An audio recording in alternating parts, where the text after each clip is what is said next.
बिलावल का ज़रा आज का जोश खिताबत मुलाहिज़ा फरमाएं कि उन्होंने हुकूमत के ख़िलाफ़ या वो हुकूमत का जो नहरी मंसूबा है उसके ख़िलाफ़ एक जलसा किया। जोश खिताबत उनका बड़ा ज़बरदस्त रहा और उन्होंने हुकूमत को वार्न किया कि वो फौरी तौर पर मुतनाज़ किनाल्स का मंसूबा रोके, वरना पीपल्स पार्टी आपके साथ नहीं चल सकती।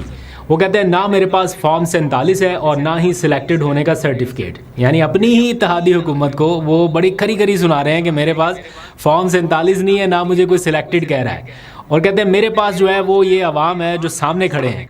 ये अलग बात है कि सामने बंदों से ज़्यादा वो डंडे लग रहे थे, खड़े थे, वो पता नहीं वो उनके ऊपर झंडे झंडे लगाए थे, तो इतने डंडे जलसों में कम ही देखे हैं। झंडे तो बहुत होते हैं लेकिन इस बार वो बांस खड़े कर करके उनके ऊपर उन्होंने झंडे लहराए हुए थे। साथ ही उन्होंने तकरीर करते हुए हुकूमत को कहा कि आपकी वजारतों को लात मारते हैं, आपकी वजारतें हमें नहीं चाहिए, हमें इज्जत चाहिए। ये सारा कुछ उन्होंने जोश खिताबत में कहा, जो कहने को बहुत अच्छा लगता है। लेकिन इसी दौरान बिलावल ये बताना भूल गए कि चेयरमैन सेनेट कौन है, यूसुफ रज़ा गिलानी, किसकी पार्टी के हैं आपको पता होगा। गवर्नर पंजाब कौन है और किसकी पार्टी के हैं। गवर्नर खैबर पख्तूनख्वा कौन है। बलूचिस्तान में हुकूमत किसकी है। सदर पाकिस्तान किसका है। खाली ये कह देना कि हुकूमत में हम वजारतें नहीं ले रहे, लेकिन बाकी पूरा आइनी सेटअप आपने अपने हाथ में रखा हुआ है, तो ये किस तरह से मिल गया आपको। क्या बिलावल का ज़रा वाह क्या सीन है, वाह क्या सीन है। ये सब क्या देखना पड़ रहा है। अच्छा है मैं अंधा हूँ।